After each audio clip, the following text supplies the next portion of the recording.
Probar que un delito ha sido cometido bajo efectos de un trastorno del sueño ha de ser una de las tareas más difíciles para el Departamento de Investigación Policial. Pero quitarle la vida a alguien mientras duermes, por inaudito que parezca, es posible. Aquí te presento algunos casos de sonámbulos homicidas.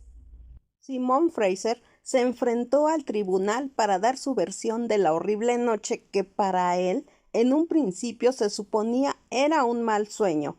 Fraser se encontraba dormido junto a su esposa cuando le asaltó la pesadilla que arruinaría su vida por completo.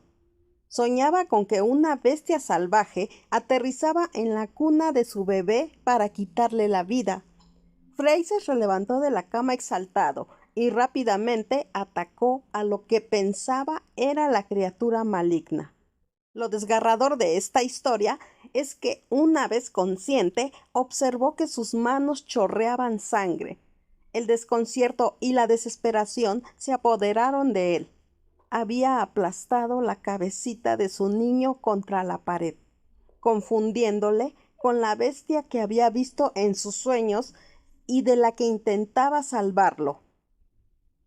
Fraser fue acusado de homicidio por el incidente, pero en vista de que su familia brindó testimonio sobre el historial de sonambulismo de su pariente, el cual había atacado a su padre y a su hermana en el pasado, y de hecho llegó a lastimarse a sí mismo mientras dormía, decidieron realizar una serie de estudios médicos con los que comprobaron que Fraser no le había quitado la vida a su hijo intencionalmente.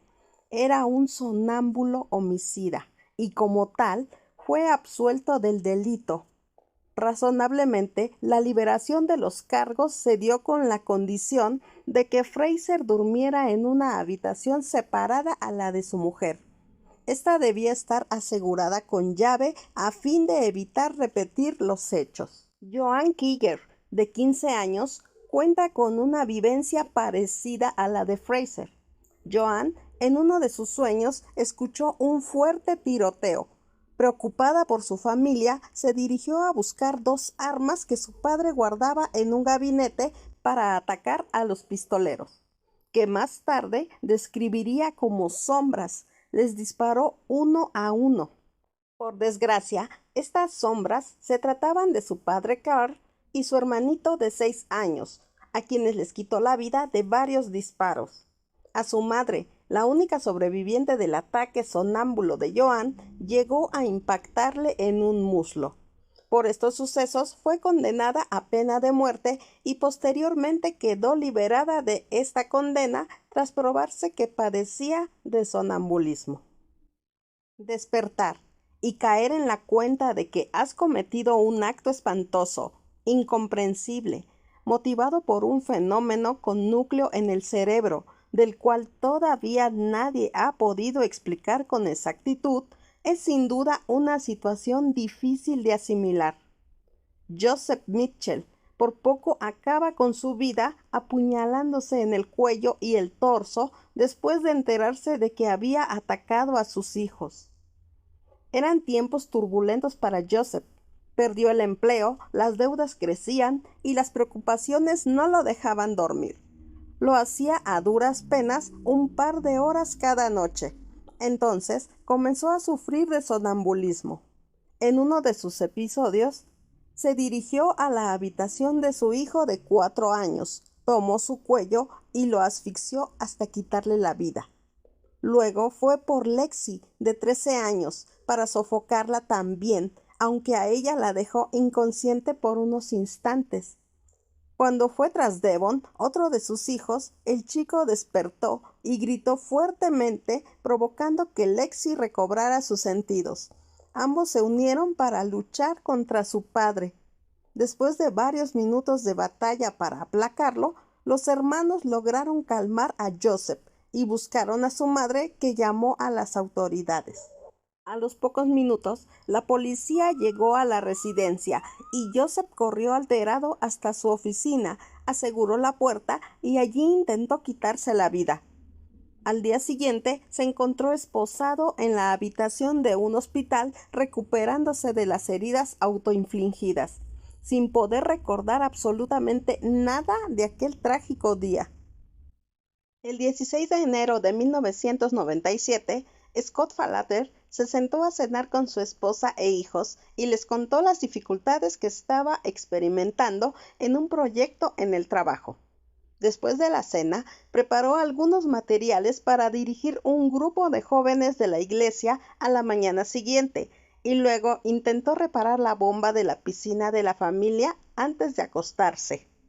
A la mañana siguiente se despertó con los ladridos de los perros y voces desconocidas en el piso de abajo. Cuando fue a investigar lo que estaba pasando, se encontró con un grupo de policías que lo arrestaron por el asesinato de su esposa. El cuerpo de Yarmila Falater fue encontrado en la piscina de la familia con 44 puñaladas. Un vecino llamó a la policía después de ver a Falater de pie sobre el cuerpo de su esposa antes de arrastrarla a la piscina. Tras un registro de las instalaciones, la policía encontró ropa manchada de sangre y un cuchillo ensangrentado en la cajuela del automóvil de Falater, y tenía manchas de sangre en el cuello. Sorprendentemente, Falater insistió en que no recordaba haber lastimado a su esposa de ninguna manera. Sus hijos y los padres de su esposa estaban de acuerdo en que Falater tenía una excelente relación con su esposa y no podían pensar en una razón que proporcionara algún tipo de motivo para quitarle la vida. Scott Falater tenía un historial de episodios regulares de sonambulismo cuando era niño, e incluso se había comportado violentamente con su hermana una vez cuando ella trató de evitar que saliera de su casa en pijama durante un episodio de sonambulismo. No sufría anomalías cerebrales anatómicas aparentes ni trastornos psicológicos. Parecía que Scott Falater le había quitado la vida a su esposa mientras dormía, o al menos esa es la defensa que usó cuando fue juzgado por el asesinato de su esposa. En el caso de Falater, un jurado lo encontró culpable de asesinato en primer grado en junio de 1999. Sin embargo, hay otros casos de asesinato en los que la defensa del sonambulismo se ha utilizado con éxito, tan aterrador como suena.